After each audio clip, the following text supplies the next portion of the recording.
Good evening, ladies and gentlemen, and welcome to Chargers Live on SportsNetUSA.net. Tonight, your Chargers are hosting the San Diego Mesa Olympians. Both teams come in at 4-1. The women look to play a strong role in the OEC this coming year, while San Diego Mesa out of the PCAC looks to challenge Palomar. Corey Nalen along with Noah Alvarez on the call, and Noah should be an exciting one tonight. Should be an exciting one. San Diego Mesa has improved every year with young head coach Lindsay Samaniego. They finished second in the Pacific Coast Athletic Conference the last 3 seasons, and they're returning 4 players that made all conference. 3 were on the first team, 1 was on the second team. So they return a lot of key players here for San Diego Mesa. Expect Olympians to fight tonight. So starting lineups for the visiting Olympians: Christina Bowen, a sophomore guard who's 5'6". Raylene Moreno, second team all-conference. She is the PG on the court. Kendall Alloway, who will jump center or jump at the 5. Olivia Gillespie and Aletse Marquez, the starting 5 for San Diego Mesa. They are in blue, moving right to left on your screen. Down low to Marquez and out of bounds. First possession, first turnover. Just started the first quarter of play. And Cypress, they start with Kalissa Ng, the point, who brings the ball up. Number 4. Number 2 is Kyla Sagali on that wing on the far side. With the ball now is Chelsea Caldera. She's 32 in white. Mariah Henderson, you see there, number 13 on the floor. And there's number 5, Andrea Lopez, the three-point sharpshooter for the Chargers. Almost a turnover. Lopez picks it up. Just started in the first quarter. Henderson with 3 to shoot. Turn around in the key, misses long. Rebound to Marquez. Moreno up the floor, working on Sagali. And Noah, you mentioned you saw Coach Samaniego her first season at the Colleen Riley tournament a few years back. Yeah, it was 2019 at the Colleen Riley tournament back at Fullerton College. That was her first season. And what's cool to see now is, back then Mesa wasn't considered a competitive team. She only had 6 girls on the roster. I remember that too. But now to see them constantly competing in that Pacific Coast Athletic Conference, which is no slouch of a conference too. At the top, there's always Palomar that you have to contest with, but she had turned this program around. Lopez tries to answer the 3 from Bowen, gets her own rebound, falls to the ground, count the bucket as Marquez got body. And you see her follow her own shot, rebound here. Yeah, that's going to be something that San Diego Mesa has to clean up as far as boxing out on the 3-pointers. Always leave a risk for those long rebounds to find the shooters. Lopez will give her 10 points per ball game, 9.8 officially, 1 rebound, 2 assists. And makes a 3-point play the old-fashioned way. Just started here in the first quarter, 8:27. And a 3-3 score. And there's a turnover. One of the staples of Cypress College women's basketball. Yeah, they went with that 2-2-1 full court press, and you have to have very confident ball handlers to get it up the court. We'll see how Olympians adjust. Chargers head coach is Brittany Imaku, Coach B. Let's see if she likes this possession after the tip. Caldera, deep 3. Rims out, rebound, fought for, underneath. Bowen comes away.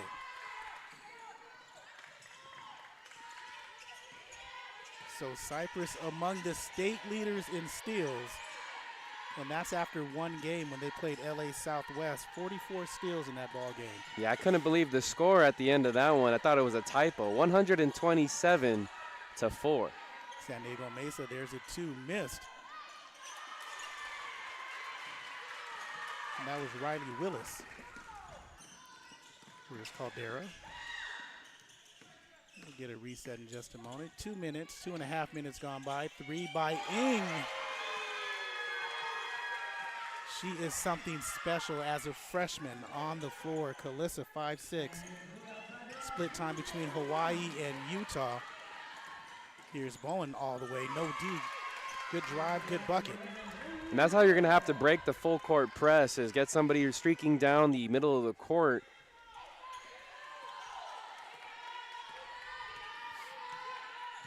And Bowman has all 5 points for the Olympians. No spacing and leaking out is Gillespie. With the left one-handed, missed. Got too cute, follow up, rebound, no. But she'll head to the line for 2, and looks like that is Stevie Lundquist. Yeah, good hustle by Lundquist to follow that rebound. Should have been 2 points for the Olympians, but early on we're already seeing that both these teams have very strong defenses, and it's going to be tough to get buckets on them. And that's my bad. That's still Christina Bowen. Wearing number 10 in blue.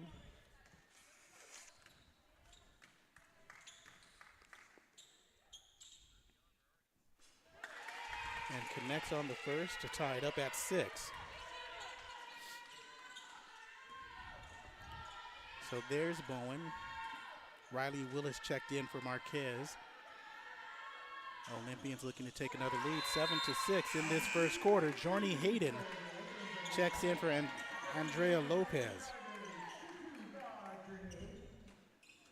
And it's a luxury, and you know you got a good recruiting class when Jorney Hayden's a second-team all-conference performer. She's the 6th person off the bench. Driving Caldera on the left side, tipped out of bounds, last touch by Alloway. Chargers keep ball. And if you look at the minutes played by some of the Chargers players, they go 10 deep, which is a luxury to have at this level. Ing got a step, kick out. Hayden can shoot that. Back rimmed, rebound, Sagali.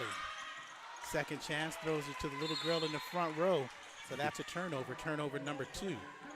But earlier on, we're seeing really good hustle here from the wings that are crashing on those three-point attempts, trying to chase down long rebounds. Wouldn't be surprised if Cypress College finishes in double-digit offensive rebounds tonight. Layla Sugimoto checks in for Kyla Sagali. And Juliet Colon checks in for Mariah Henderson.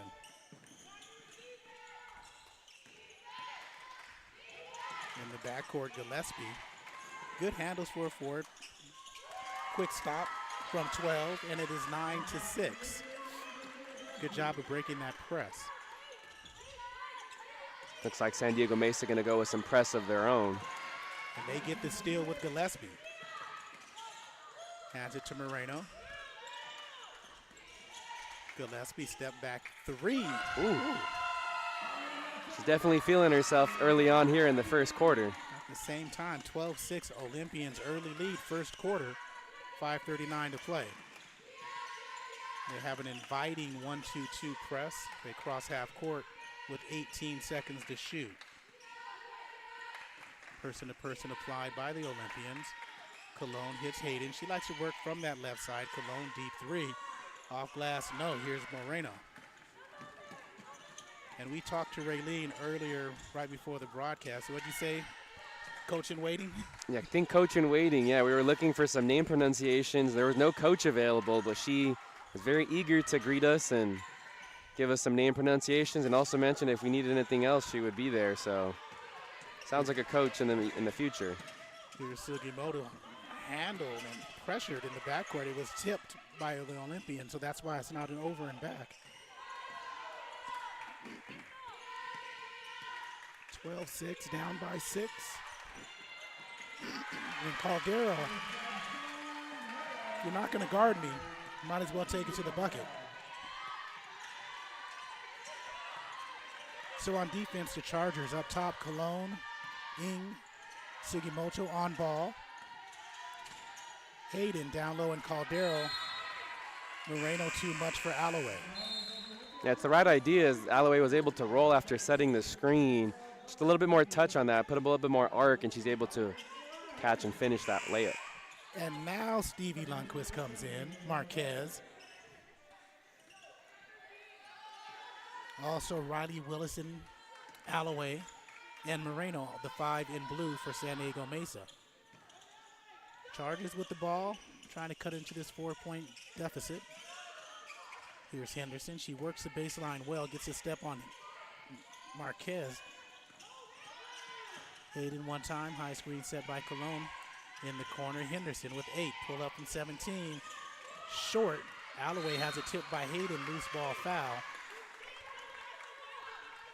And that'll be the second team foul. 3:55 to play first quarter. 12-8 Olympians with the ball. Tipped. And here's Chris Jackson steps in for Jordy Hayden. Definitely is a plus to have this kind of depth too. When you want to run this full court press, you can always substitute fresh bodies in and have nice athleticism on the floor. 2-2-1 is applied. Almost a steal there. Moreno all the way, gets to the left block and makes the layup. Good job of finishing by the Olympian.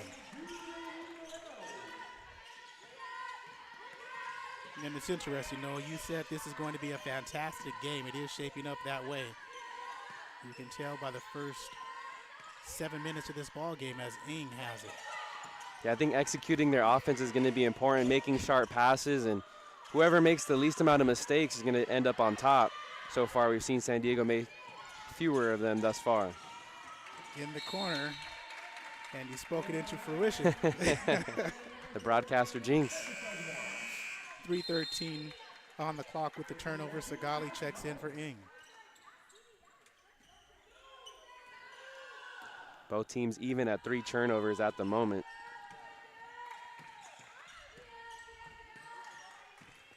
Sugimoto. Jackson, pull up from 17. Long. Lundquist with the rebound, stripped, and Marquez is there. Moreno. And they're working with 8 players. 3 on the bench. Here's Alloway, turns on Jackson. Ooh. And the chop down was on the arm. Count the bucket. Then Kendall Alloway heads to the line. All conference first team last season out of Chula Vista. And with the left hand, too, that's special, especially if that's her offhand. A very talented player in the post.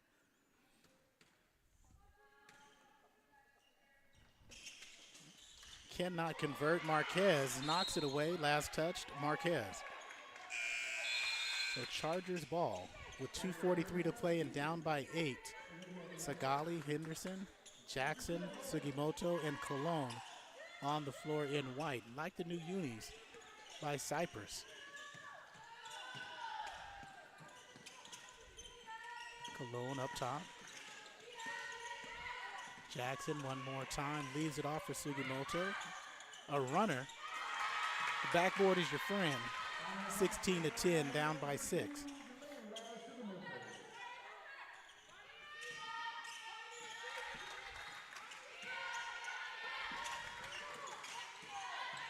In the corner one time, she's trapped, dangerous.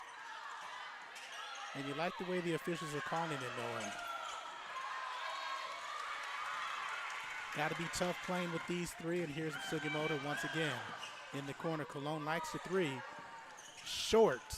Rebound, Gillespie, who's back in. So Now, go ahead. I was going to say, when you're facing that full court press, you got to make smart and efficient passes. You don't want to hold the ball too long because that second defender will come in and trap you. Alloway works down low. Marquez too high off the glass, gets the rebound and stolen away by Jackson. So a little sloppy on the Olympian side with 1:26 to play in the first quarter. Sugimoto one-on-one hesitation and couldn't finish, but leaves it for Henderson. Left it short from 2. Second chance opportunity coming Charger way.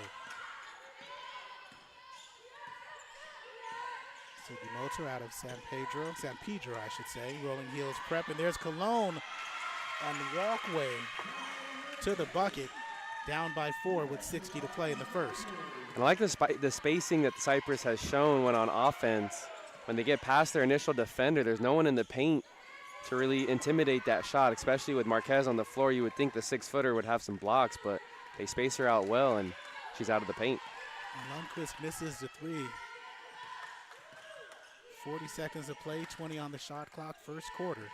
Here at Don Johnson Court, the Hall of Famer for Cypress and Fullerton. Jackson misses again from the elbow, and that is Bowman. Shot clock and game clock About a fourth of a second differential. Marquez looking backdoor to Gillespie. She has it on Sagali. Foul on the arm. And she'll head to the line with 14.7 in the first quarter.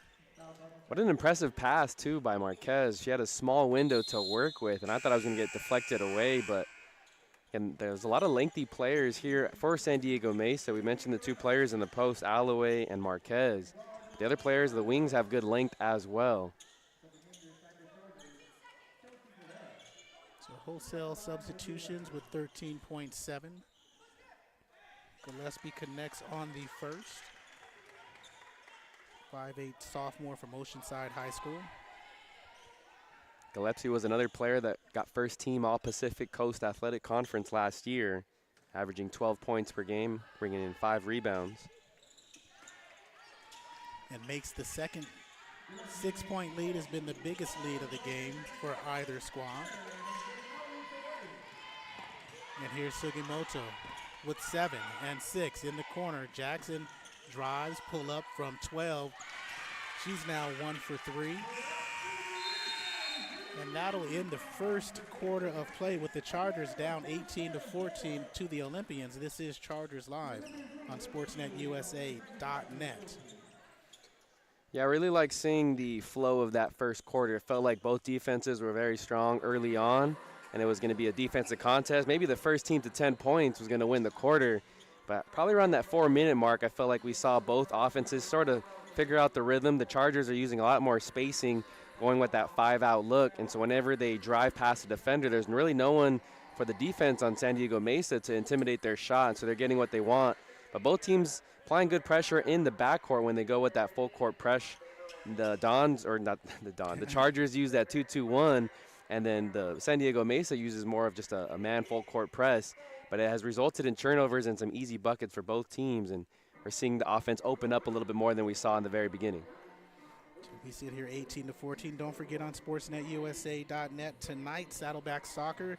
That starts at 7 versus Santiago Canyon. I'm going to ask you a question in a minute. And then tomorrow on SportsNetUSA.net, Saddleback versus Miracosta. And that is men's soccer.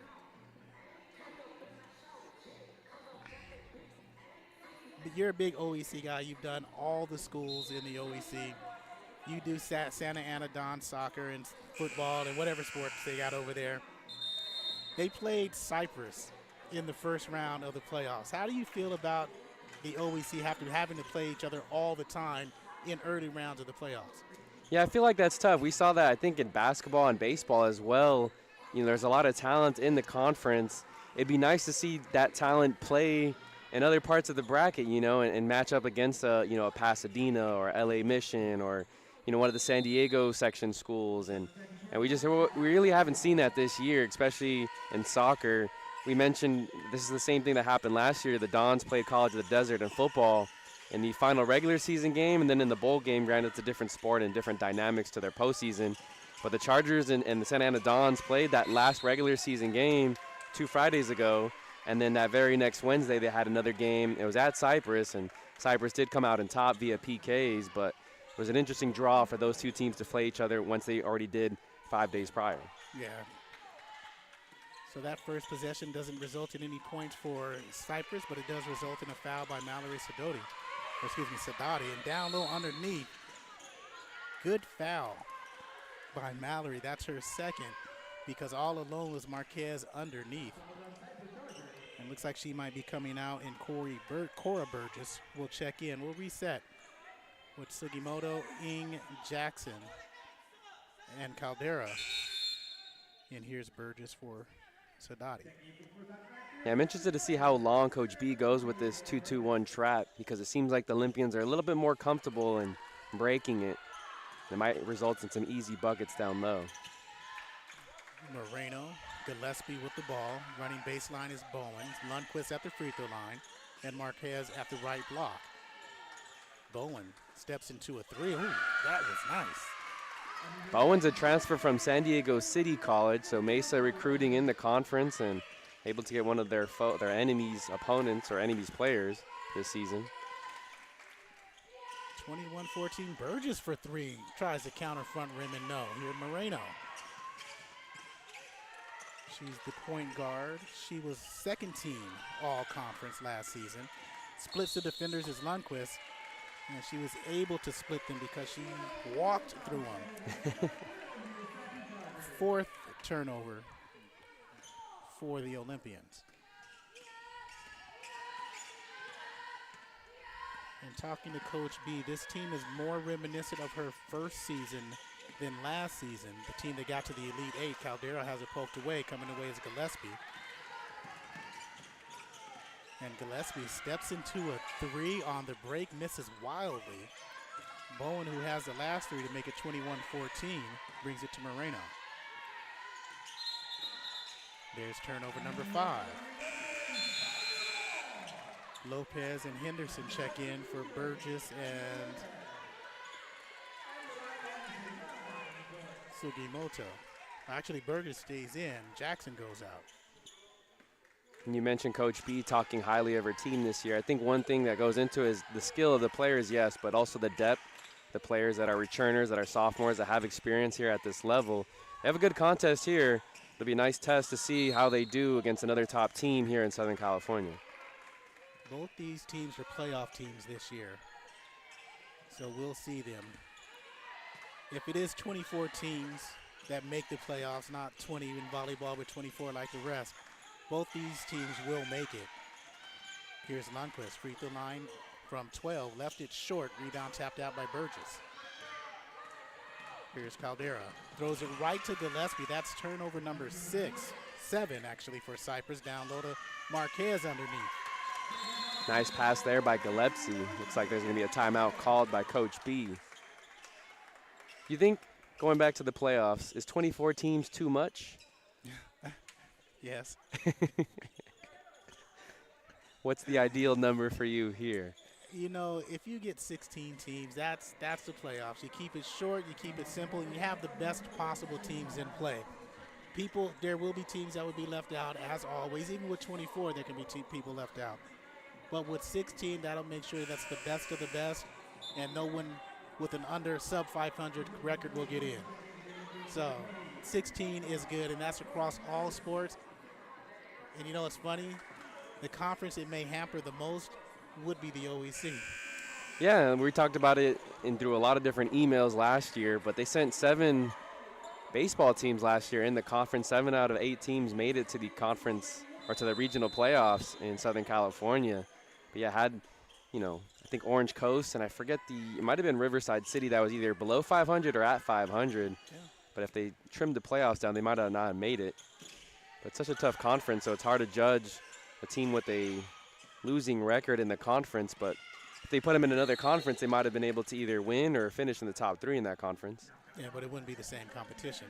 Kicked by Caldera, and that could take away from them, let's say, in power rankings. And Ng misses the 3. So out of the timeout, they don't come away with points. Second quarter with 7:20 to play in the half. And there is another turnover by San Diego Mesa. So Colon, Caldera, Henderson, Ng, and Lopez on the floor trying to cut into this 9-point deficit. High screen for Ng. Keeps her dribble. Good person-to-person defense employed by the Olympians. And there's a strip, and that's Moreno. The all-conference point guard keeps her dribble alive over Lopez. No good. One at harm. Good defense straight up by Lopez. Last touch by Alloway. But I know if you put either of these teams in, let's say, the Inland Empire Athletic Conference, and no disrespect to any of those teams, but I think both those teams would feel comfortable about their chances of winning that conference because they would get away from the likes of Palomar and Orange Coast in their own conference. Yeah, you look at women's basketball in the OEC, you have Orange Coast taking the last 2 state titles. Lopez, a deadly 3-point shooter. Good defense and a closeout by Moreno. Here's a spin move by Ng in the paint. No good. Henderson, second chance, used a power dribble to her disadvantage. And there's a tie-up by Alloway. Possession, San Diego Mesa. Hate this rule. But, oh well. Yeah, I think that's, like you said, it's a disadvantage for Henderson. That's probably the next evolution in her game, is being able to just catch it off whether it's a pass or a rebound and going straight back up with it, not needing to put it on the ground. On Don Johnson court, Moreno has not subbed out yet with Bowman Willis, Gillespie, and Alloway. Here in blue, backdoor Gillespie.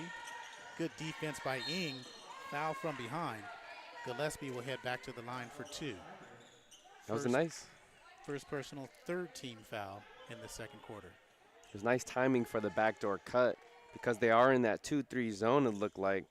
Caught ball watching was Jorney Hayden, and because Hayden was ball watching, Gillespie was able to make a back court or back cut and find a lane to the block. Gillespie makes it a 10-point advantage for Mesa.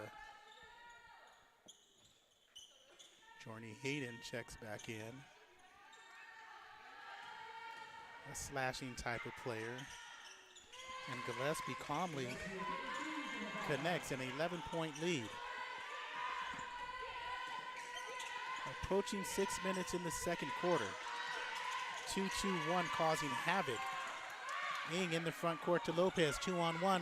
Blocked by Alloway, stolen by Alloway. Bounce pass neglected. Moreno on the near side. Calling out traffic and a kick out. Picked up that foot. 2 times. Make it 3. Can we go 4? You know, both teams are about even in turnovers. The Mesa Olympians have 10. Cypress has 8. But where the Olympians have the advantage, shooting 50% on the evening, while Cypress still shooting 26%, struggling. Find an easy bucket there. Hayden. No difficulties on the replay. You'll see her underneath. And this is where she can be an advantage and a dominant force. It's nice physicality and footwork down low. And she closes out well to force an air ball. So 25-16 with 5:16 to play in the half. Let's see if Cypress has a run in them. You mentioned it too. She was one of those players last year that finished second team all-conference. Expecting her to step up here as a sophomore in her second year with the Cypress Chargers. Hayden Henderson, she can hit that. Not that time. Still a 9-point deficit.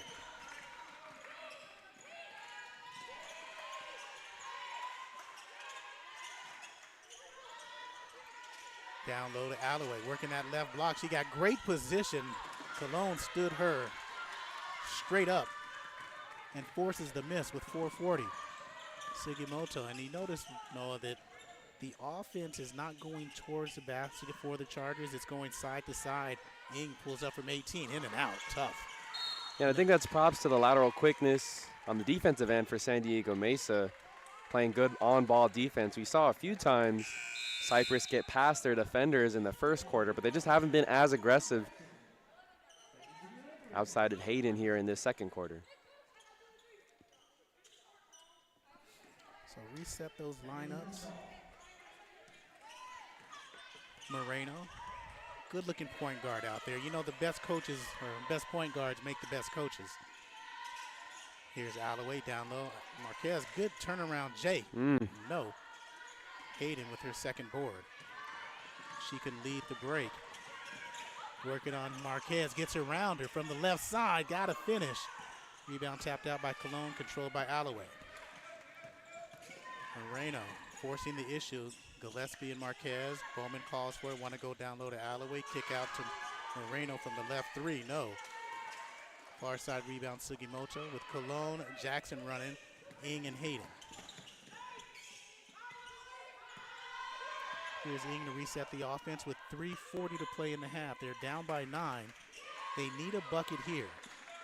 Looks like San Diego Mesa settling into a 2-3 zone themselves here on that possession. Cypress only shoots 28% from 3.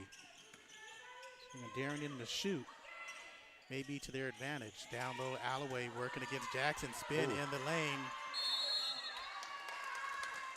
And there was 3 in the key. Lifting up the pivot, but they get a foul on Jackson. So Alloway heads back to the line for 2. But I like this little high-low game that they have here between Marquez and Alloway, and they're both on the floor. You don't see that at this level a lot, either on the men's or women's side, but both post players look very comfortable for the Olympians. Got to give props to their coaching of Samaniego and the rest of the coaching staff for getting the girls down in the post, very comfortable with the footwork. Alloway. What's impressive, too, about Alloway, she's gone to her left 3 different times this evening, but when you watch her shoot free throws, it looks like she shoots from the right side. So an ambidextrous player in the post, and that'll help her get to the next level, indeed.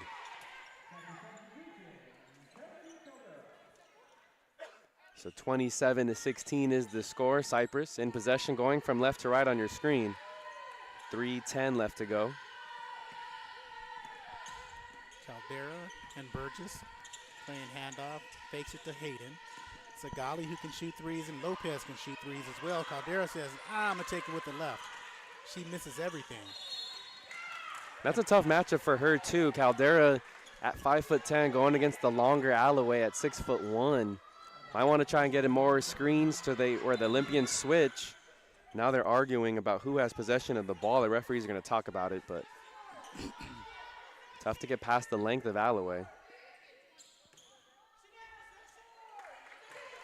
it stays with Cypress with 2:55 to play in the half. Lopez won a 3-point competition in high school, missed that one. Poked away, last touched by Gillespie. Love the animation by head coach Lindsay Samaniego. And these are two of the best. Mm-hmm. You have to be crazy to be a good coach. Never got a chance to see Samaniego play in college, but got a chance to see Coach B. And there's a foul on the floor by Moreno. And there's a reason why she's in the Hall of Fame for Cypress. And they call a foul on Marquez. Thought that was on Moreno. But Marquez picks up the foul. Second team foul. 27-16, 2:40 to play in the first half. It's the third rebound of the evening for Andrea Lopez, and I really like her hustle, crashing in the boards. Hasn't contributed a whole lot offensively, but those second chance points are going to result in easier possessions for the Chargers later on in this game. Freshman from Lusinger, engineering major. Connects. I do want to say that Cypress College and their athletic programs does a really nice job of including that type of information compared to some of the other teams that we broadcast. It's always cool to see the majors, where they're from, siblings, that sort of thing, you know? They know dead air is a bad thing, so they give us information to talk about, custom league back to 9. And you're absolutely right. There's a steal, telegraph, and she takes it all the way for the bucket, and that's Caldera, and there's a timeout.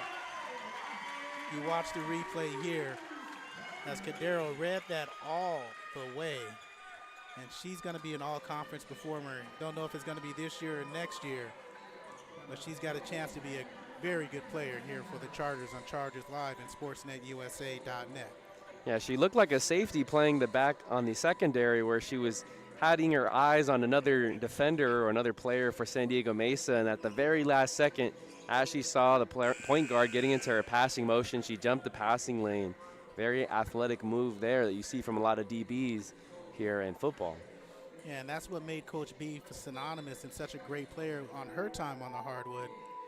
Is that 2004-2005 state title team for assistant coach now Margaret Moore, then head coach Margaret Moore, the legend Margaret Moore, and not just in Cypress but Ventura and Long Beach. She's one of the one of the best athletes in Southern California. And we'll talk about history. Coach B was also all-conference at San Jose State. So looking like Coach. Do as Coach does. It is 27-20. Mesa with the ball and the lead. 4 timeouts left for both teams. 2:18 to play, second quarter. Gillespie's not shy. Long, rebound chase down. Coming away with it is Lopez. So they got a chance to cut into this. Zagali running the floor. Incomplete pass. You don't need to make that type of pass. Like you said, they have a chance to cut it in. 2 minutes left here in the quarter. You just got to slow down the tempo, slow down the offense. They weren't in a transition play where they were going to get a fast break layup. So just slow down the offense, make the right passes, and get a good offensive possession. Oh, and that was just nice. That's pretty.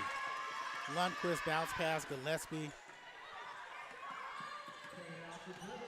The off-ball movement for San Diego Mesa has been really sharp, knowing when to back cut, knowing when to curl off screens. Just really impressive basketball IQ we're seen played by the Olympians. Hayden, advantage with the left, got to finish.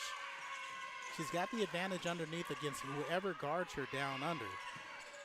And Lundquist one more time, nobody stops ball. Push by Burgess. Ooh. And makes the bucket with the left high off the backboard. Lundquist, the second leading scorer here on the team. She comes off the bench for the Olympians, but averaging 14 points per game this season. She's showing you why here tonight. So 31-20, 11-point lead matches their biggest lead of the ball game with 1:25 to play in the half. She's a freshman from Mendocino, California. And if I remember correctly, I'm pretty sure Mendocino's up in Sacramento County in Northern California. Yeah, you should be familiar with that. You should know that. You was up there for a while. Yeah, but I think that's way up there, you know? That's a little bit past Sacramento. Lopez can't counter. Rebound Sigali. Battles for it on the ground. Keeps possession for the Chargers. Lopez underneath. Blocked from behind by Bowman. And they say no foul. Yeah, a lot of contact, but love the hustle by both players hitting the floor. Trying to go for the loose ball. Officials for tonight's ball game, Isabel De La Torre, Janae Irving, and Shakira Autry. Calling a solid match. 1:07 to play. First half, 32-20. You're going to have a halftime guest. Going to be James Christian III on the men's team. We'll be joining you.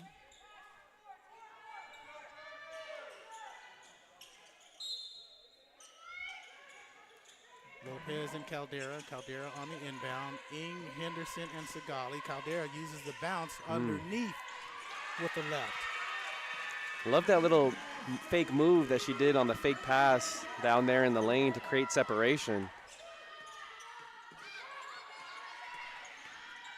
Moreno and the Olympians trying to counter. Bowman's had two already. In and out, no. Caldero's got 4 rebounds, looking to cut this 10-point lead. 40 seconds to play in the half. Keeps it on the fake one more time. She goes right, she goes left. And she said, let's cut this to 8. Under 30, shot clock is off. Let's see if Mesa plays for one. Lundquist loses it. And there's a foul. You heard the slap up here. It's a silly foul, too, this late. Caldera out of Segerstrom High School. Familiar with that? She played at Santa Ana High School for a couple seasons, but didn't get to finish either of those years because of injuries. So she's coming back for her sophomore year here at Cypress, another team in the OEC. But it was a costly foul there because it's the 5th team foul, and so they will go to the line for 2.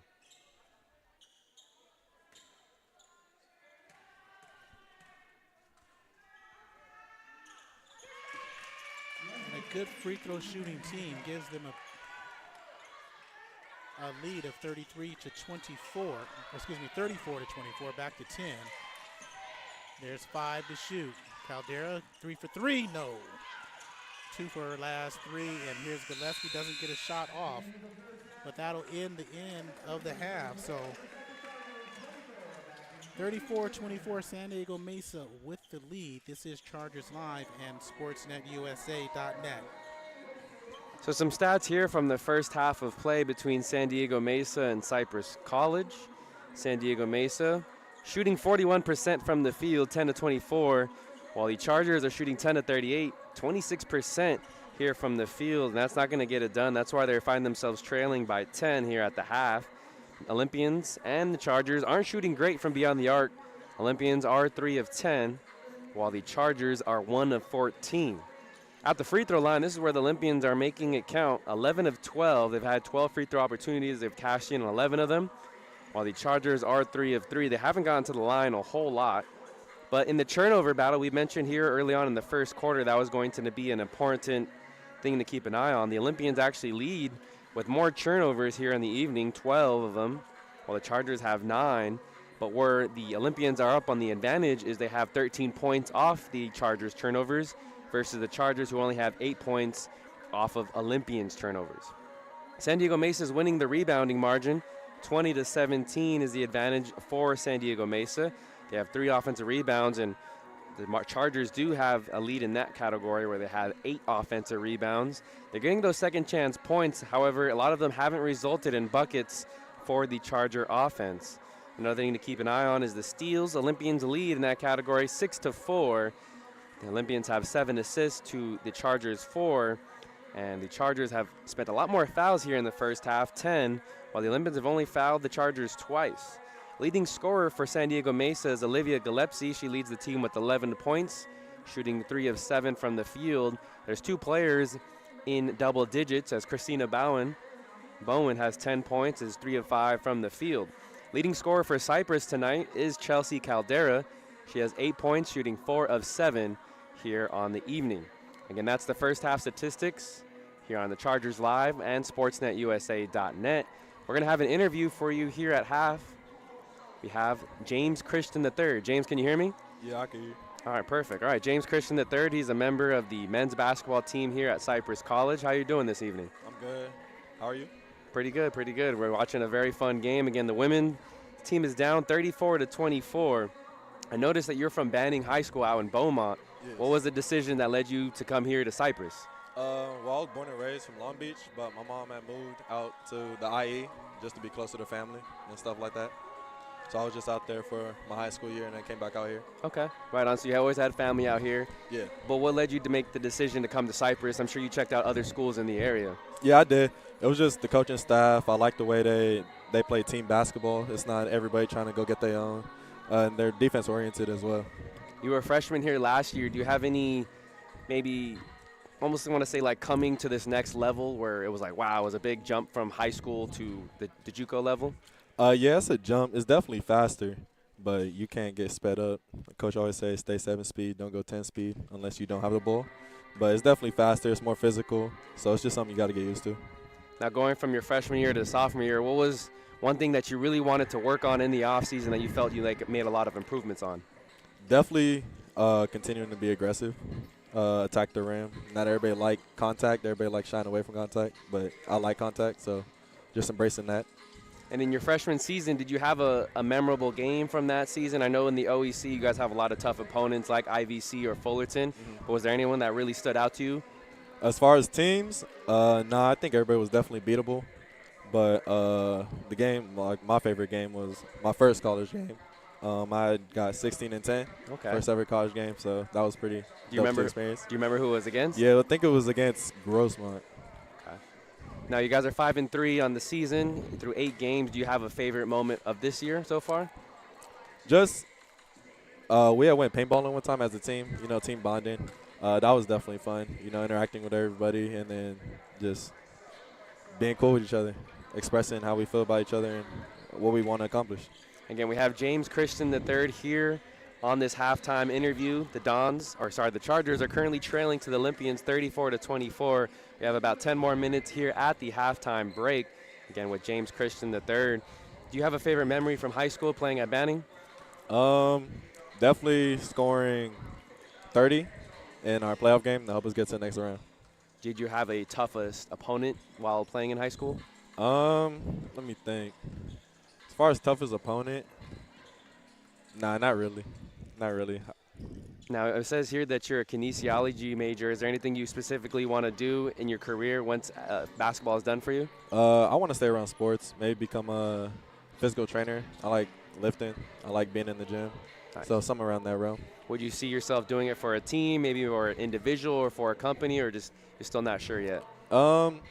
It's not a plan. It's like whatever gets handed to me, you know what I mean? Mm-hmm. Like if that's what I got to do, then I'll do it. And it also says here that you like photography. Is there anything specific you like to take photographs of, or? Not really specific, like taking photographs of. I used to model and stuff like that, so I take pictures and stuff for brands. Nice. What did So, you? yeah. What are some of those brands that you did modeling for? One of them is one of my friend's brands. It's called Dimstar LA.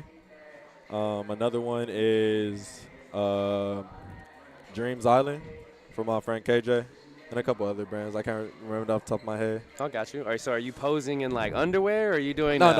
Like maybe like jackets, Okay. shirts, pants, Nice. stuff like that. Right on. Okay. Again, we're here with James Christian III here at the halftime break during the Chargers and Olympians game. Chargers are trailing 34-24.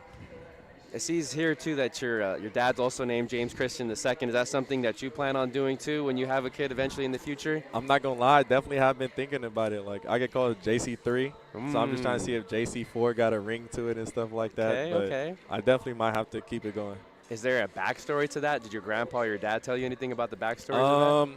Not really, but my grandpa had passed away when my dad was 5, so I never got to meet him. So it's not much that I know about him, but I just know it's something important to my dad and my family. Okay, right on, right on. Was your family a big sports family? Did anybody? Oh, definitely. My auntie, she played at UNLV. She's one of the leading scorers there. Okay. And stuff like that. So yeah. Nice. Any siblings? A lot. Yeah, a lot of them. Any close in age that you would go to the toe-to-toe with growing up? Well, growing up, I always played against people older than me. So I got an older brother. I used to play with him. I got some cousins that are older than me, so I used to play with them. And I wasn't always the biggest guy, but I was still give them a run for their money. Nice. Now, you said you grew up in Long Beach, so I'll ask you this last question. Do you have a favorite food spot in the city of Long Beach? Definitely. They did have Gus's world's famous Gus's fried chicken, but they just moved it. Yeah, they just took it out. But I grew up going to Fabulous Star. It's a burger spot. I used to walk there all the time when I was younger with my family. Okay. Well, thank you again for coming on for a halftime interview. Again, that was James Christian III, here a member of the men's basketball team for Cypress College. Again, thank you for doing this interview, and then best of luck this season. All right, thank you. I appreciate it. Again, Noah Alvarez here with Corey Nalen. Halftime break between the Olympians and the Chargers. The Olympians have a 34-24 lead here at the halftime break. Again, we have James Christian III for an interview. Olympians are being led by Olivia Gillespie with 11 points. Christina Bowen also has 10 points on the evening. Chelsea Caldera is the leading scorer for Cypress College. 8 points on the evening, 4 of 7 shooting from the field. Olympians are shooting 41% from field goal range, while the Chargers are shooting 26%. Off to a slow start offensively. Both these teams pose very tough defenses. We've seen both of them go to different looks too. They've gone with full court presses, full court traps. They've also gone with some half court zones as well, with the man-to-man that you see traditionally at this level. So both teams and coaching staff feel very comfortable showing very different looks on the defensive end, and it's caused both these teams fits shooting-wise. Yes.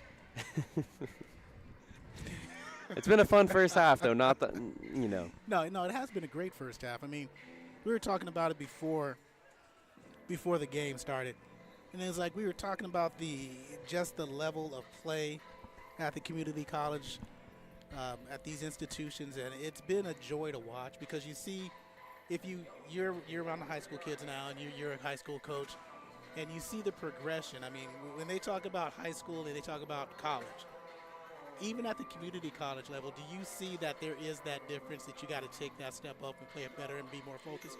100%. We were talking with James Christian, and he mentioned how it's just you wouldn't think it's faster, but it is a significant jump faster. You have to be a little bit more decisive. And regardless of the sport, I never played a sport like soccer or volleyball, but when you have those moments of hesitation, versus a player who doesn't hesitate at this level, you're going to get eaten up alive. And I think we see that sometimes a little bit here with the freshmen in the basketball realm of things, for whether it's the Cypress team or anyone other that comes on the visiting team. But making that decision a little bit quicker, regardless of the sport you play, is always going to be a huge factor, whether someone's successful at this level or not. Yeah, and you see it every day about that next level. And do you feel when you say, okay, I'm covering community college athletics, do you get a little bit of a stink eye to say community college? JC, that's just JC, right? They're not that good. What do you say to disprove that? It's tough because I remember even this as a player when I was coming out of Golden West College, and I transferred eventually to Sac State. Didn't play football there, but you do tell people that you played community college sports, and they do have that negative stereotype. And maybe in some places in California there isn't that great a competition, but here in Orange County, here in Southern California in general, there's just so much talent.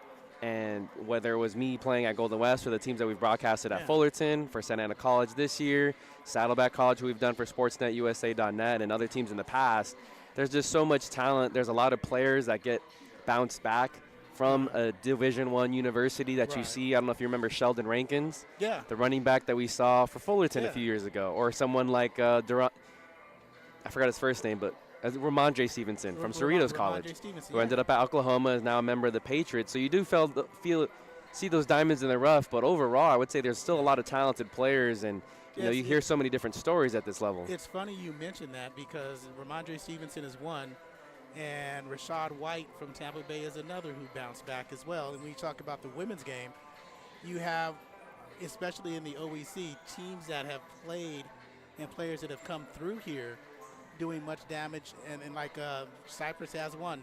Ashley Hawkins, who was 2 years ago co-player of the year with, I'm going to mess up her name. Bridget is her sister, McIntyre, I forgot. Oh, yeah. And they were co-players of the year. Now she's at Gardner-Webb as her senior season.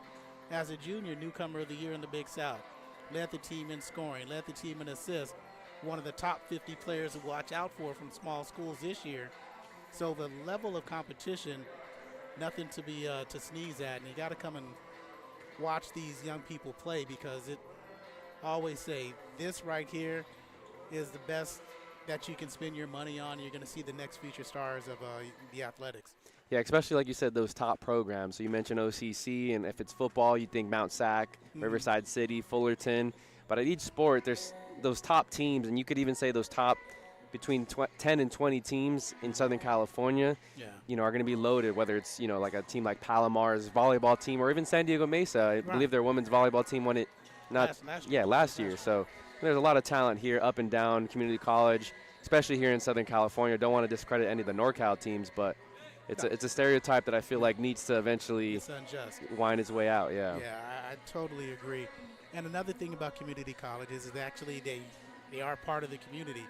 And I was talking to the SID, Michelle, here at Cypress, and her and Wes do a great job about the community events. It seems like every other game we broadcast here at Cypress, it's a community event.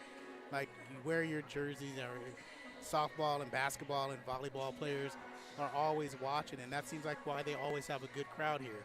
And this is, you haven't been here before, right? I have not been to Don Johnson Court yet. Okay, and you just remarked about this is a nice facility, and you just realized I've been coming here for 20 years, and me, Mark, and Ed for 20 years, and it's always been that type of community atmosphere. I mean, we ran into one of the, give a shout out to Mitch Cook. He's one of the most knowledgeable Orange County basketball people you'll ever run across. And he's got a well-known bagel shop too, but we won't mention that. But his son played here at Cypress, then went over to Biola. This was years ago when I was taking the class. And so we run into him a few years later. His daughter played at Vanguard, and they won a national championship there. So it's one of those things and there's always been community focus here at Cypress, and it's just wonderful to see. Yeah, I think that's really huge, and one thing I noticed a lot, especially doing baseball games for Santa Ana College this past season, when those visiting OEC teams would come to town and play at Don Sneddon Field, man, I always remember some of the crowds. I think Cypress probably had the best, and not only as far as numbers that they would bring to Santa Ana College for those games, but just the amount of support, people wearing, whether it was a shirt that had the number of the player that they're rooting for, or maybe some custom-made gear that they would get. But I just felt like there was a lot of support, and sometimes you don't always see that community college level, but you do see it here with Cypress College and some of the other top schools in the Orange County. Exactly. So a couple seconds left, and we'll get into the third quarter here at Don Johnson Court. But again, Cypress, they don't have to shoot better than 26% in the second half to get back into the ball game, as they're down by 10, 34-24. San Diego Mesa, 41%, not bad, but they're 11 of 12 from the free throw line. So that's going to be a big thing to get them off, because they can shoot well. Cypress is only 3 of 3. Neither team can shoot, 1 of 14 from 3 for Cypress, 3 of 10 for San Diego Mesa. But you look at these stats, and for Cypress, you feel, at least from the first 5 games that they played, they'll turn it around. I think they got to go back to driving to the lane. I know it's not always the most attractive thing to do, but they have to get those easy buckets. There's not a very good paint presence down low for San Diego Mesa when Marquez or Gillespie are not on the court. Yeah, you young people like to shoot the threes. Here's Ing. Out of the starting third quarter with Lopez, Henderson, Caldera, and Sagali. Henderson with the left and forces a foul on Marquez. That's her third and the first personal, 13 seconds into the third quarter. It's been a really strong performance for Henderson thus far in the first half. She's one of those freshmen, very talented, from Brea Olinda High School. Good program here in the northern part of Orange County. I don't know how it's been since, but when I was in high school, Brea Olinda was winning CIF every year, year in, year out, in the women's basketball. Still a quality program, 8.6 rebounds for the freshman on the season. Connects on the first, connects on the second, and cuts the lead to 8. And so here you see Cypress going back to that 2-2-1 full court trap. And Bowen, Gillespie, Moreno, Willis, and Alloway on the floor in blue. Triple team. Does Moreno kick out for Alloway? That's an interesting shot. Misses a 3 long.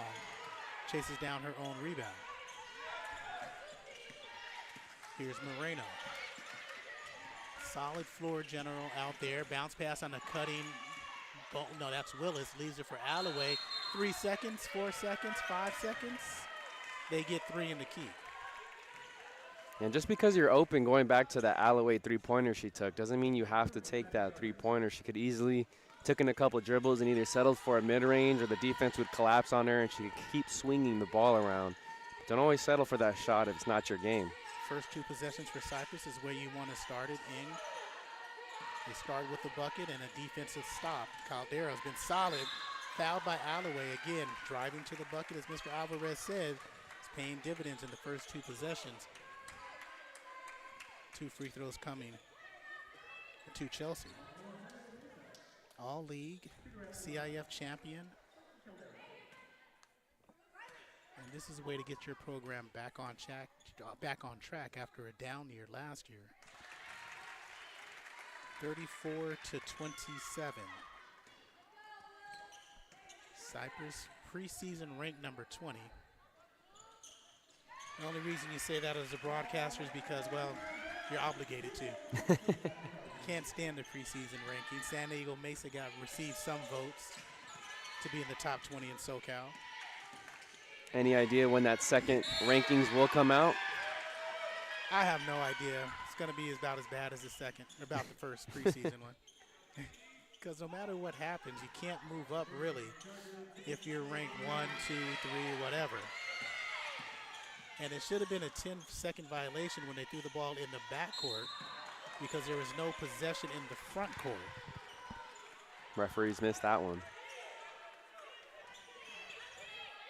So foul on Caldera.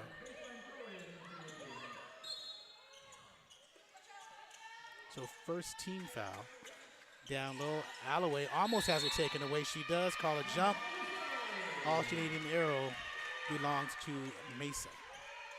Looks like Caldera's playing with a little bit more confidence, a little bit more swagger here in this second half, which you like to see. Bodied up, got to be careful because she's going to get a foul called on her. You talk about the aggression there, and that's her third personal.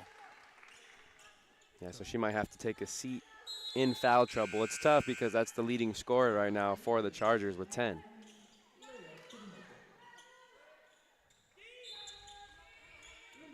Gillespie on the inbound.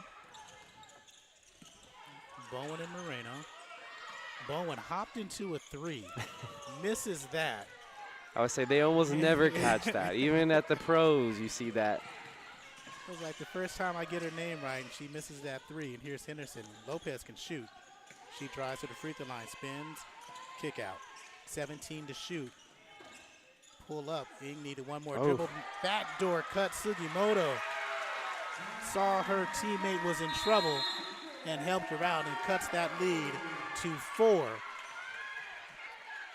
I'm messing up on the scoreboard. 34-30 with 7:52 to play. And I love that cut, too, because, again, the Olympians were caught ball watching. Whoever the defender, I believe it was Gillespie in the corner, she was watching the ball, and as soon as she saw that, she cut towards the baseline and had an easy layup for 2. The Chargers are going to need more of that if they hope to come back and come out with a victory here tonight. And that's how you know the game's getting good. Scorekeeper just missing points. 34-30 is your score. 7:52 to play in the third quarter. And now we have a game here at Don Johnson Court. Cypress College Soccer. They advance to Saturday in soccer. The women's on the women's side, 2-0 victory over Santa Monica. And they'll play the winner of Chaffee and Santa Barbara, who start at 7 tonight. So that one's just getting started at this moment. So Mark says Cypress is going to play Saddleback, or Cypress and Saddleback are advancing to state. So we shall see. Down low, Alloway double teamed, blocked by Henderson. Last touch, Sugimoto. We're seeing better defense here by Cypress, especially in the post. Alloway was feasting on these players earlier in the first half. One more time in the corner. Bowen, this time long. Rebound Alloway. She's just taller. Leaves it for Willis. Good rebound, good find. 36-30. Ing, free throw line, cake that. 36-32. Cypress got some rhythm in the third quarter. 7:13 to play. Lopez, and here's Moreno. Right-handed dribble all the way. Well, if you ain't gonna stop me. Too easy right there. Someone's got to stop ball when they break the press. 38-32. Lopez in the lane, leaves it for Henderson, working on Alloway. Alloway said, I got payback for you. 38-32, and here's the Mesa Olympians.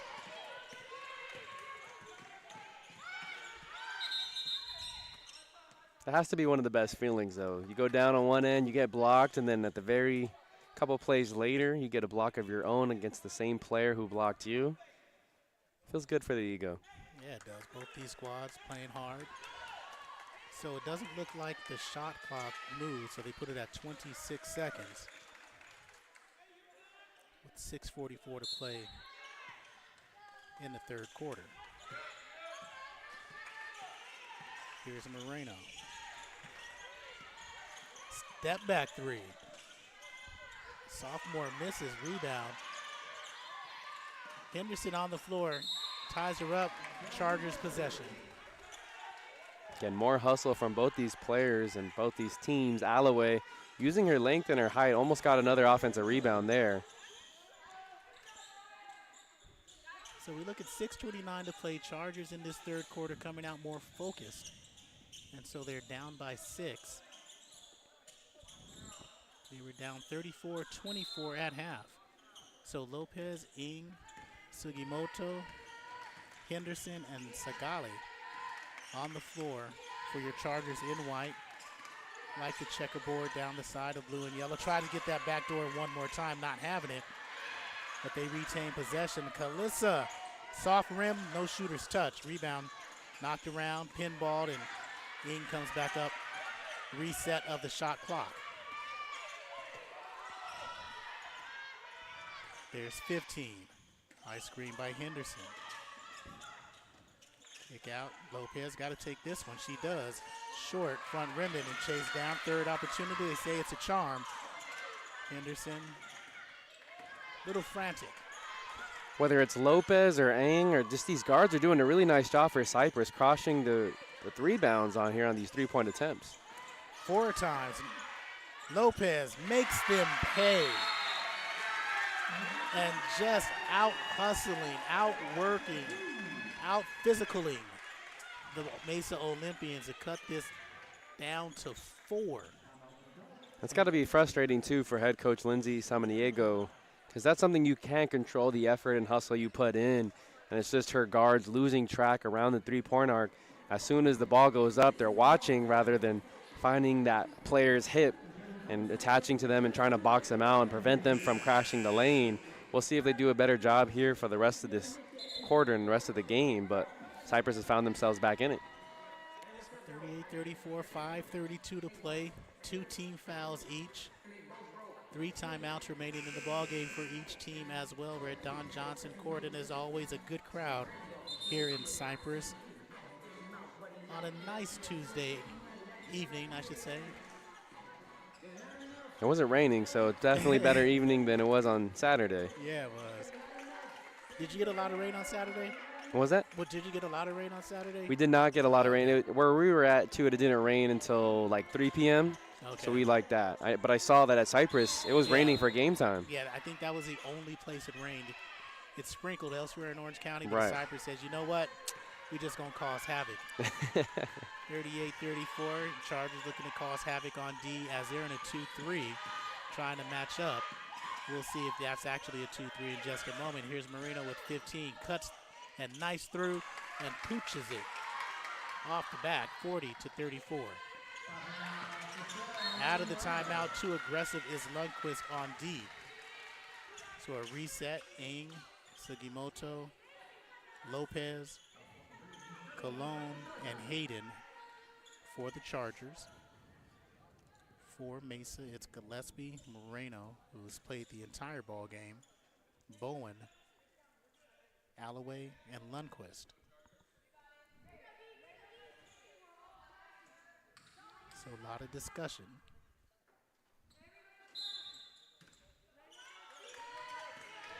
So trying to cut into this 6-point deficit. San Diego Mesa took control in the second quarter. Hayden looked good, rims out. Alloway with another rebound. We're going to say that's number 7 tonight. Lundquist trapped. Is that the 5th time we've seen that? Yes, it is.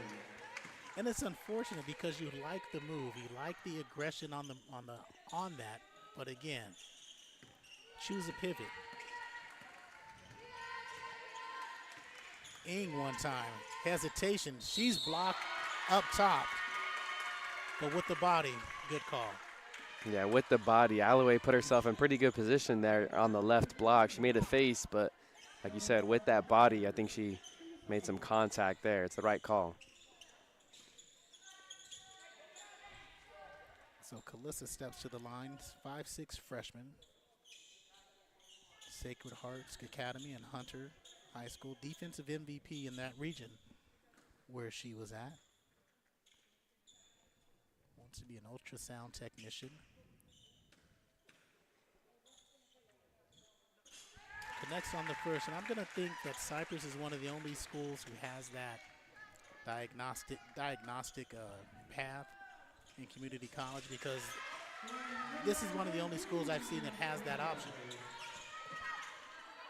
So 40-36 with 4:40 remaining in the third quarter. Down low, Alloway called for it, working against Cologne. And that 42-36. That point right there was just off the positioning too. Alloway got so deep into the blue paint. An easy bucket for her. And Hayden's got to finish, and loose ball foul on Lopez, pushing Lundquist to the ground. That time too aggressive in her attempt to crash the boards. In journeys, she's got to develop a left or a pull-up from that left side, because every time you come back to the right into the defender, you started with the advantage, and when you go back into their chest, you give up that advantage. 4:13 to play. This third quarter, they've had this 6-point lead, Noah. They haven't been able to crack that 4 points, meaning the Chargers. Under 4. Alloway working with the spin. A lot of contact. She says, I don't care, 44-36. And it seems like since it was a 4-point game, the Olympians just started going back to Alloway down in the post. She's getting great positioning. The Chargers are going to have to make an adjustment. And there's a push. That's going on Bowen. And again, they tried to go down to Hayden on the box. And she's a handful down there. That's the 5th team foul of the quarter, so that means Journey shooting 2. This will be important, too, as they capitalize on their free throws. With the clock stop, a chance to come back into this. Second team OEC out of Bakersfield makes the first. Sagali checks in along with Sadati. Sugimoto and Cologne on the floor. Shooting their free throws much better this game. 44-38. Moreno. Really like the way Raylene plays. Hasn't been out, been in control of the offense. Keeps her dribble. She says, you know what? Yeah, you should like how I play. 46-38. She's very smooth. She has like her own tempo. It's maybe a tick slower than sometimes you see of those faster guards, but she's still able to get the spots she wants to. She's able to finish through contact, make right passes. Very impressed with Moreno's game. And here are the Chargers, baseline out of bounds. 22 on the shot, 3-12 on the game. Kyla, kick out. Juliet wants to go down low. Too many Chargers in one position. Down low, tried to force it in between 2 Olympians. Oof. Gonna get a reach-in foul on Alloway. And again, the Olympians are in foul trouble. So that'll be 2 free throws automatically for Cypress. And that's got to be 4 on Alloway. They say 3, but we'll see.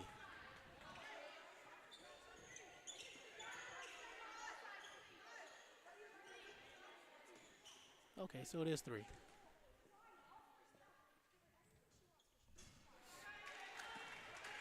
And Sadati misses the first. Mallory, the Highlander out of La Habra, wants to be a business owner. Connects on the second and cuts the lead to 7.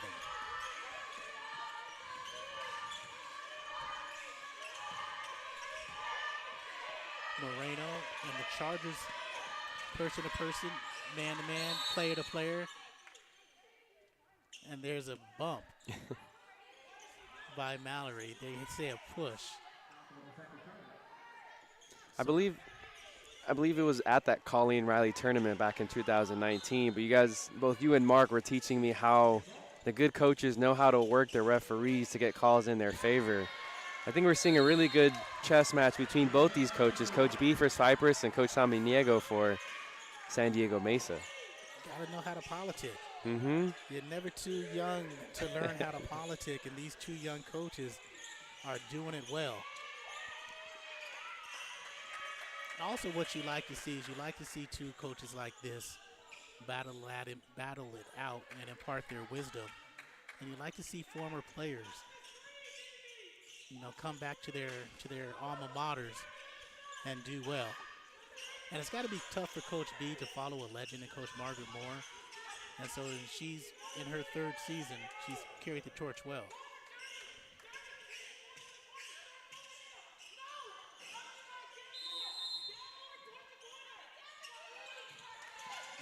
Lundquist on the inbound, head fake. No good, too hard off the backboard. And there's a loose ball foul on Alexa Marquez. A little too aggressive there on the offensive rebound. And again, because they're in foul trouble, that's going to be free throws, even on the offensive or on the rebounding foul. Yeah, because it's a loose ball. Juliet out of Anaheim, all league, wants to be majoring in communications, wants to be a broadcaster. There you go. Maybe she'll take the class at Fullerton.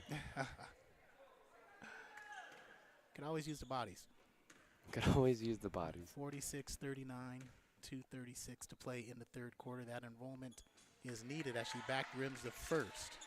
I'm surprised, too, more athletes don't come through that class. I think we've seen a handful just since I've been there, but they don't end up usually lasting very long either. Second free throw attempt misses right side, so the lead stays at 7, and there's a jump ball. An advantage Cypress. And it's funny when we're watching the sidelines as well, so you're seeing each call go each way. So you see Coach B, yeah, good call. You see Coach Simon Diego, I don't like that one. On the other side, it's the exact same thing. On the inbound, Hayden chases him. Cologne's 18-footer, no good. Rebound underneath is Sagati, second chance. Here's Hayden, up, under, count the bucket. Can we get 2? Can we get 3? You see the replay as she works underneath, expects contact, creates and gets contact, and converts. I think a huge factor right there, too, Alloway playing with 3 fouls. Maybe if she isn't in foul trouble, she probably makes a more aggressive attempt to contest as the second defender. Instead, she backs off, giving an easier lane. 46-41, 46-42. Back to a 4-point game. 2:20 to play in the third. Cypress hasn't been able to crack that barrier or get over this barrier of a 4-point deficit. Wants to go down low, and they come up with the steal. Here's their chance. 2-on-1 break. Sagali, left side, no good. Henderson chasing it down. You got to convert that. Yeah, that time you can maybe go with the pump fake and then maybe try to get your defender up in the air and go for a pass, something. I'm going to disagree. You got to pass that off, get good spacing. Lundquist can't connect on the 3. That was a textbook 2-on-1 fast break. That is drills that you run as a kid that you got to get. So down by 4. 90 seconds of play in the quarter, the third quarter. Sugimoto too hard off the backboard. And here's Mesa one more time. Seeing much better effort by the Mesa guards and wings to box out. Not seeing the offensive rebounds that Cypress was getting earlier in the third quarter. Gillespie's been quiet in this third quarter. Alloway, that was just ugly. And here's Sugimoto one more time. On this left side, slowing it up. 60 seconds to play in the third. Take that. Wants to go down low. Sagali making up for that miss opportunity. Misses badly. Back out to Sagali. Didn't hit rim, so 10 on the shot clock. In the lane for 2. So they cut it to 2, Mr. Alvarez. And that offensive rebound coming in clutch there for Cypress. Crashing the boards. Not just the big players crashing the boards, it's the guards and the wings crashing from beyond the arc. Bowen, free throw line. Short, got a chance to tie. With a 3, you take a lead, 46-44. The shot clock is off, and they're going to play for 1. And they are going to play for 1 with 17. Be careful of a moving screen up top. With 9. With 8, there's the screen. Sugimoto pulls up, elbow, no. With 3, Hayden, short. 46-44 is where you end the third quarter. San Diego Mesa with a 2-point lead. Cypress say we got him where we want him. Let's see how the fourth quarter plays out on Chargers Live and SportsNetUSA.net. And Chargers still really struggling to shoot from the field. 15 of 55 now, 27% from the field. And they have open looks. They're getting some nice looks off the putbacks or off of offensive rebounds, and they're swinging it out. I want to say they at least missed some 10 or 11 wide open shots here this evening. But even if 2 or 3 of those go in, it's a different game for Cypress College. You're going to find a way to make those shots here in the fourth quarter and really clamp in on defensively, because it seems like they figured out what San Diego Mesa wants to do. So those halftime adjustments, Coach Alvarez, come into play. I know you had a few of those speeches this past season in your coaching spot.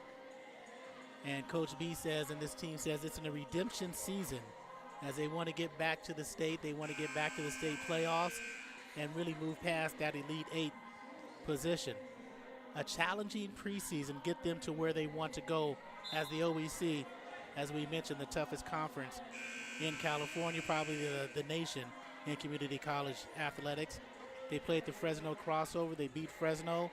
Their only loss is to Sierra, who will be another playoff team from up north, and they're going to host the Chargers Classic. We used to do that every single year. Fun tournament. Then they'll go to LA Valley, who they beat once already this season. And then the final tournament before OEC conference play begins, they travel up to San Jose. And they're going to play in the San Jose tournament. So start the fourth quarter down by 2. They have Hayden, Ng, Henderson, Sadati, and Lopez. Mesa with the ball.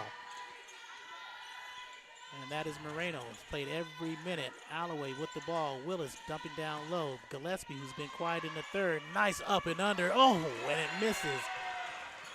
And Bowen and Willis round it out. Here's the chance for Cypress. They don't need to rush anything. Get a good bucket. Here's Ng. Trap. Nowhere to go. 12 on the shot. Here's Hayden. Free throw line. She's been deadly there. Stay deadly. And you see how much space is created when Sugimati sends those screens. There's really no way around to get for the San Diego Mesa, and Alloway is always playing that drop coverage. Hayden has 9 now. Underneath. A little too aggressive for the Chargers, and it's a foul by Henderson. And if I'm Coach B, I keep running those pick and rolls with Sadati as the screen setter until San Diego makes the adjustment. But they're doing that drop coverage, and the guards are walking into these mid-range jumpers. Raylene Moreno, solid point. 3 yards Alloway working that high post. Turn and face, nowhere to go. Bowen for 3. Short. She made her first 2. And I believe she's missed the rest. 46 all. Cypress a chance to take the lead. And a timeout taken, a full timeout taken for Coach B. It looked like she was upset with one of her guards not just being more demonstrative in taking possession or taking over that possession. That's what you need your best players to do. It's here in the fourth quarter. There's no, oh, let them have this possession. You need the best players on the court to have the ball in their hands and let them create. And when your point guard or your player that you expect to take over not showing that initiative, I like the timeout call there by Coach B just to kind of address that. And hopefully it's a learning moment for whoever she was talking about. We didn't mention the entire coaching staff. Coach Brittany Yamaku in her 3rd season, assisted by Margaret Moore, the legend Michael Ford, Debbie Chavez, who we met earlier, Elisa Moshon, and Cliff Baker. On the sideline for Cypress. And in the Orange Empire Conference, well, Fullerton is 5-1. Santa Ana, as you mentioned, was also 5-1. You say they're a much improved squad and a force to be reckoned with which conference play begins. Cypress at 4-1. Orange Coast is 4-2, defending champs. Riverside 4-3. Irvine Valley 3-4. Saddleback 2-5. There's not a porous team in this conference. No, especially with Golden West now gone, and even Golden West last year was somewhat competitive, so I think, yeah, you're right. There's not going to be a team down here on the women's side of things, and on the men's side, it's just as competitive. And you know what? I didn't even think about Golden West leaving. Can you believe that? They brought him back for 3 more years, and then all just to discontinue them again. And out of the timeout, Journey Hayden says, my fault, as a poor entry, and with a chance to take the lead. There's 8:35 to play in the ball game. So we have Bowen driving the right side, dumps down low to Alloway, double teamed, hounded, no good, rebound, Willis is there. Here's Moreno, her 3, short, rebound Hayden with the box out. Feels like neither team has really made a 3 since the first quarter, it feels like. Ng crosses over, tied up, no.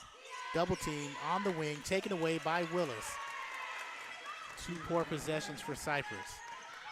With a chance to take the lead, they don't. There's Willis driving the lane.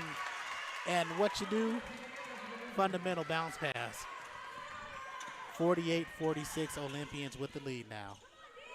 And it's a great job by Willis to run the floor, too, on that semi-fast break.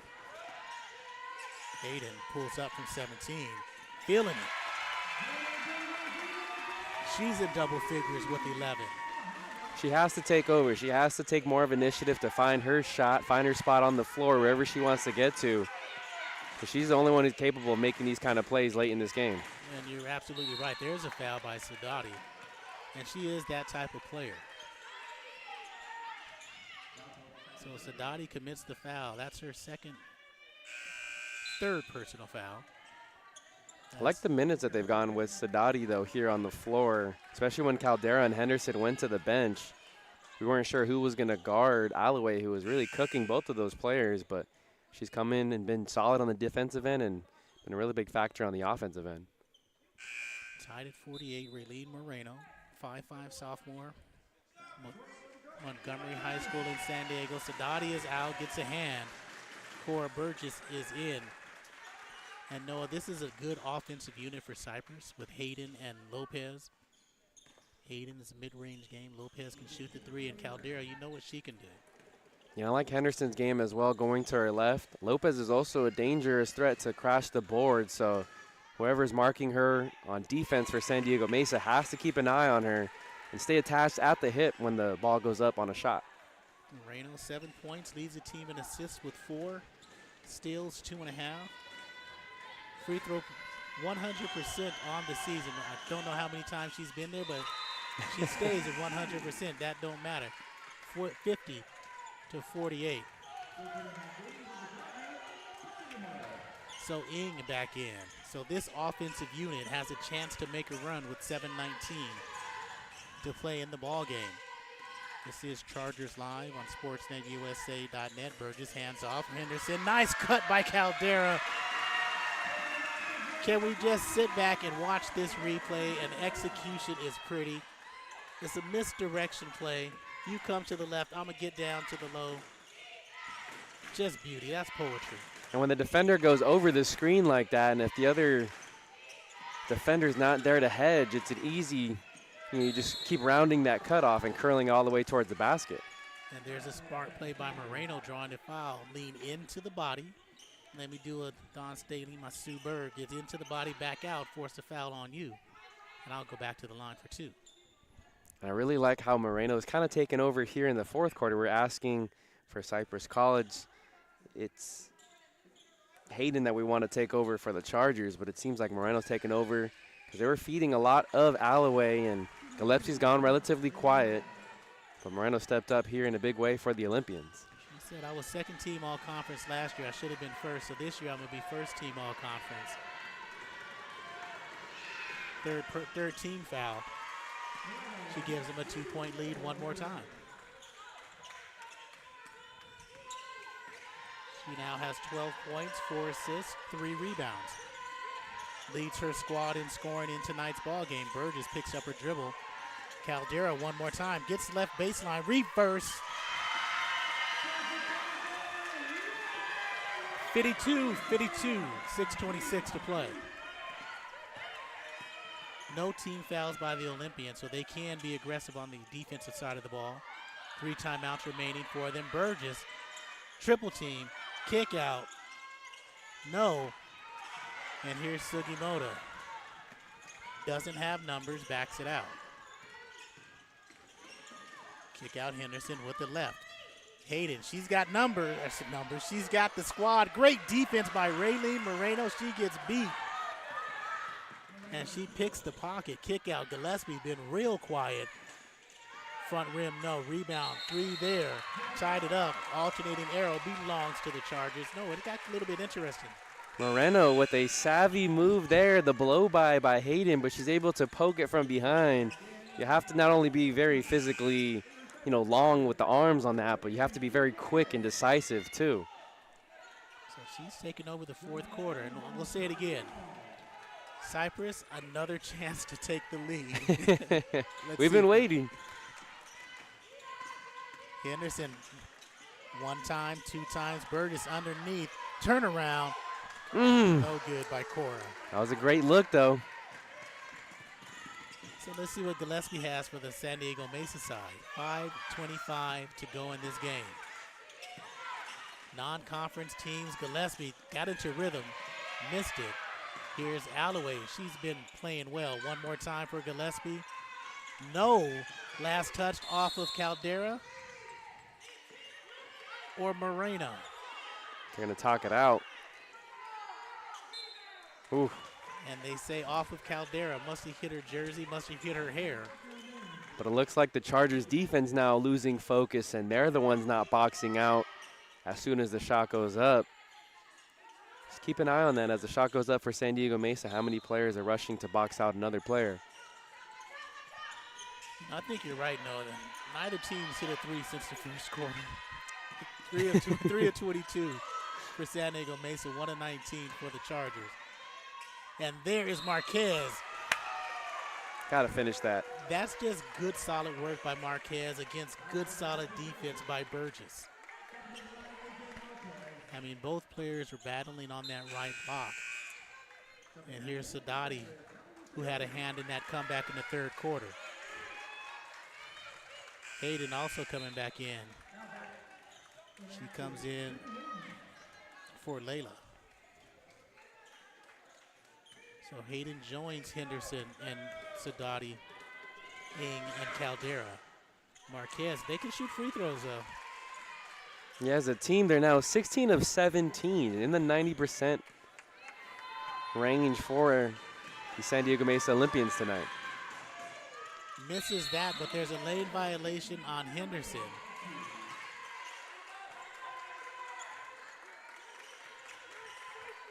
So they say Henderson got in there before Alloway. So she's got a chance to make it 17 of 18. Got a 1-point lead at 53-52, 4:58 to play in the fourth. Makes it count.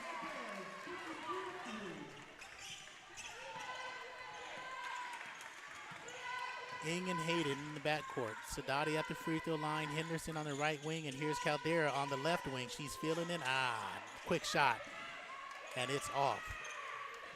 Alloway is close to a double-double. Yeah, you'd like to see the Chargers pass the ball around a little bit more and swing it, try and get a better look. It wasn't a bad look, but just, like you said, early on in the shot clock. Marquez misses. Alloway tried to get her 10th rebound, but she does not. 8 points, 9 rebounds for Alloway. Caldera. And there's a steal, the third for Moreno. And lays it in. That's going to be huge right there because now the Chargers are chasing 4 points once again. Less than 5 minutes left to go. They have to be smarter on offense.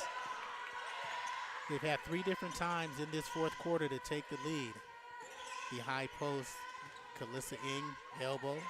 Good D by Moreno. Here's Henderson. Bounce pass down low.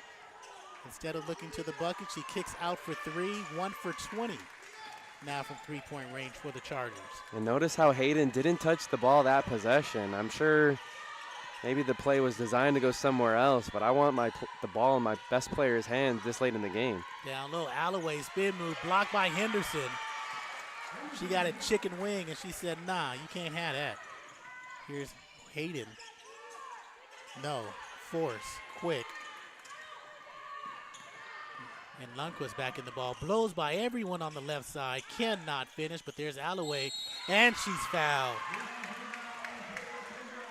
So Kendall Alloway gets her 10th point, her 10th rebound, and looking for a three-point play, and it is now 58-52 with 3:15 to play. She's been everywhere. I feel like she has more than 10 points and has more than 10 rebounds tonight just because we've called her name so much and really been impressed with her play.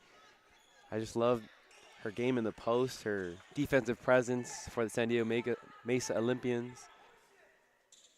She's a big reason why they're up by 6, pending 7 right now. And Cypress tied it up. But again, 3 different times to take that lead. They just haven't been able to finish. 1 of 20 from three-point line. As Lopez checks back in with Sugimoto, Hayden, Henderson, and Ing. And the rotation is sideways on her free throws, 59-52. 7-point lead. Let's see if the Chargers can get back. They've been solid, and it hasn't been consistent on offense. Again, there's a turnover. We've seen them in the fourth quarter execute. Here in the fourth quarter, they've taken quick shots and hasn't been able to execute their game plan on offense. 3 minutes remain. On the inbound, close to a 5, there is a 5. And with only 2 timeouts remaining, you're hesitant to call that timeout. But the Chargers look a little bit discombobulated. I think they do need a timeout. I know you want to save both of them, but even if you're just left with one, less than 3 minutes left to go, seems like the Chargers just a little frantic right now. And there's a timeout taken by the Olympians with 2:49 to play, 2 remaining for each team. No team fouls for the Olympians in the fourth quarter. 5 team fouls for the Chargers. This is Chargers Live in SportsNetUSA.net. You know, one thing I'm noticing here in the fourth quarter, it feels like Coach B is still struggling to find the 5 that she really wants on the floor. They're going to take initiative and close things out. We mentioned at the top of the broadcast, they have a 10-person rotation, and they've seen all 10 players. And in spurts, they've done pretty good, but no one's really stepped up to really taking control of this game. We thought Hayden would do it. She had a couple buckets early on in the fourth and was able to bring them back in the third. But it seems like she's kind of taking a back seat. Ng hasn't been super sharp. Henderson's not really looking to take the initiative, and Andrea Lopez hasn't really stepped up either. But again, sometimes that's the disadvantage of having such a big rotation. You have all these players that you want to play, but maybe sometimes you don't know the exact combination of them to play late in a game like this when your execution on offense needs to be on point and on defense. 59-52, 2:49 to play in the ball game. Sagali, Ng, Sugimoto, Lopez, and Henderson. Those are the 5 on the floor for Cypress. They're on D here against Moreno, who's taken over the fourth quarter for Mesa. She's the point guard who's played every minute of this ball game. Gillespie with the running one-hander, and she bounces off front rim, and they extend the lead to 9. And Cypress lucky, too. That wasn't an and-one opportunity. Looked like she got hit on the elbow on the way up. Sugimoto tries a counter. She's bumped on the drive. And that's what got them back into this ball game. That foul goes on Gillespie. And with Henderson on the floor, you have that 5-out look, and you pull Marquez and Alloway away from the rim. So when you drive past that initial defender, no help there. And there it is one more time. Foul on Gillespie. And so she'll head back to the line. So Layla, good job of driving, getting to the bucket. Got to cut into this lead, 2:24. And with a 9-point lead and only 2:24 remaining, it's tough when you're not hitting your threes. As Marquez checks out, Bowen checks in. So now Gillespie has 3 fouls. There's only one player with 4 fouls in Marquez for San Diego Mesa. Caldera has 3 fouls, but no one else in foul trouble here for Cypress College late in the fourth. Layla 0 for 1 now from the line. She's got 4 points tonight, 4 rebounds, 2 assists, still 4 points.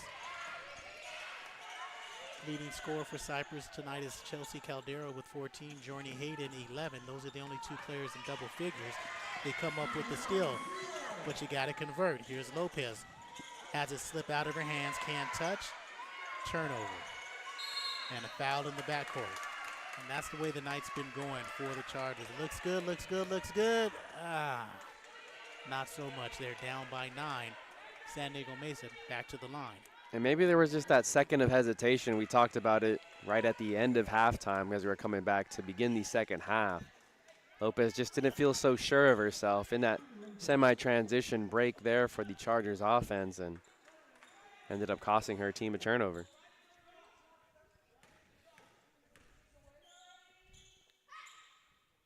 So Lundquist connects. They are an excellent free throw shooting team, and if they're not, they are tonight. 62-52. Their biggest lead of the ball game was 12 in the first half. And they're a great free throw shooting team. They've only missed 1 free throw on the evening. And on the season, they're only 71%. They had their Weebies this morning. Ng misses on the interior. Henderson with the rebound kick out. Skip pass to Lopez. Lopez hasn't really looked for her shot. She does here, a step back 3. That's also short. Ng in the interior. She's tripped by Bowen. And with 1:40 to play and down by 11, she'll head to the line for 2.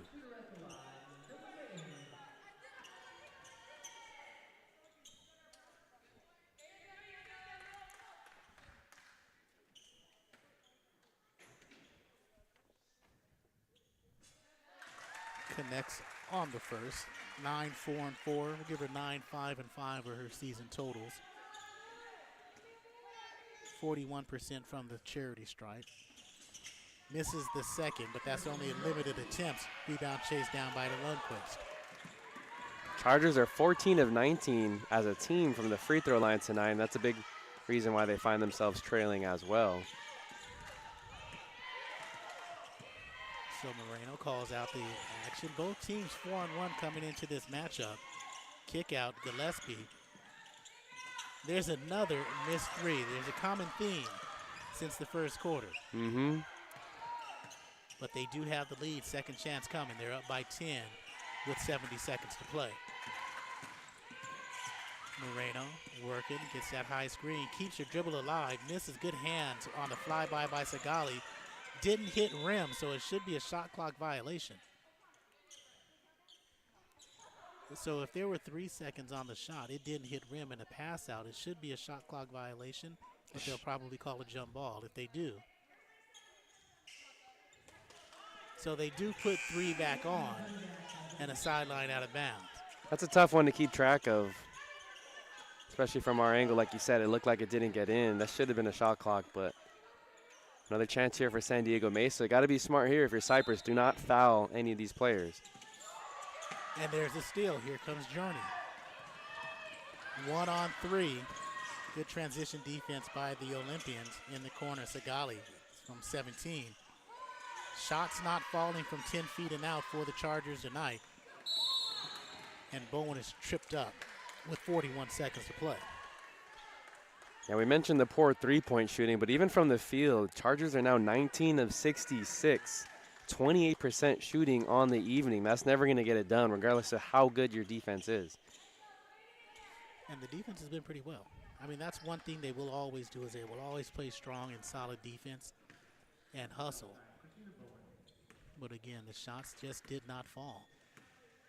And we can't say that Mesa shot the lights out either. Except from the free throw line. Except for the free throw line. Now 21 of 23. I think they've just done a nice job, too, of maybe taking smarter offensive possessions here, especially late in the third and fourth quarter. And don't forget Noah and everybody else as this free throw rims in. After this, there's a timeout on the floor with 41 seconds to play. San Diego Mesa up 65-53 over your Chargers. 1 timeout remaining for Mesa, 2 for the Chargers. But don't forget, I know you're going to go, I know I might watch the rest of SportsNetUSA.net. Tonight is Saddleback women's soccer. They're playing Santiago Canyon at 7. So that game's going. There's about 10 minutes to go in the first half of play. Finish that out with Mark and Ed. And then tomorrow, Saddleback men's soccer playing Miracosta at 2 p.m. Is it Miracosta or Miracosta? I've always heard Miracosta. Okay. I got a tricky one for you.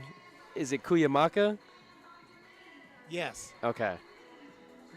Because I can't say it. No, it is. Yeah, that's where we go. Okay. So, yeah. Because I always pronounce the Miracosta and Miracosta. Every 2 times you say the name right. Well, so for the city, do you say Costa Mesa or Costa Mesa? That's Costa Mesa. Okay. See, that because Costa comes in front. Okay. Well, what's the hip hop group? Contra Costa? Contra Costa, yeah. There we go. See, there we go. Okay. So 65-53. Mesa in control with 41 seconds. Chargers took the timeout, excuse me. They have one because in the women's game, I forget, you advance to half court. Love that aspect about the women's game. Turn around by Burgess. No. Rebound tapped out, last touch by Moreno. 36.3. It's another good look, but again, just not falling for the Chargers that kind of night. Inbound, Henderson, even from down low, missed the chippy from 2. Hayden playing hard. And they call it 3 seconds battling underneath with 30 seconds to play. That's tough. Yeah, like I say, that might have been the quickest 3 seconds we've seen here this evening. There was a couple of times where both teams either had a 4 or a 5 second time in the lane, but quick whistle there. Sure. Go ahead. I was gonna say I think both these teams, regardless of the outcome tonight, I think Cypress would love to play San Diego Mesa in the playoffs later on this season, or if they met in, let's say, another tournament here in the rest of the December in the preseason. Yeah, you got to feel good about both these teams. Both these teams' chances in their respective conferences. Cypress in the OEC, and there's a missed free throw from Gillespie. I think she has the only 2 misses tonight, and you feel good about the Pacific Coast Athletic Conference and Mesa. And Alloway did miss one. Okay, so Gillespie and Alloway are the culprits. They missed 3 free throws tonight, but they're going to go get out of here with a victory in Cypress. Here's Ing underneath, misses long. Henderson, she gets fouled on the elbow, and she gets that to drop, but a little bit too little, too late. It's 65 to 55, and Henderson at the line. I think going forward for Cypress, they got to figure out who's going to be this closer, right? Someone to take over late in the game. We saw flashes of Hayden doing it, but it was mainly in the third quarter. And once the fourth quarter got started, she just wasn't as aggressive and wasn't as capable of getting to her spots on the court. No one else was really able to step up in a big way for Cypress offensively. That's the beauty for having a deep team. I think they have 3 closers, and as this season progresses, you're going to see them come to play, and that's going to be it. Final score, San Diego Mesa 65, Chargers 56. That'll do it. We want to thank everybody here at Cypress for having us on Chargers Live and SportsNetUSA.net.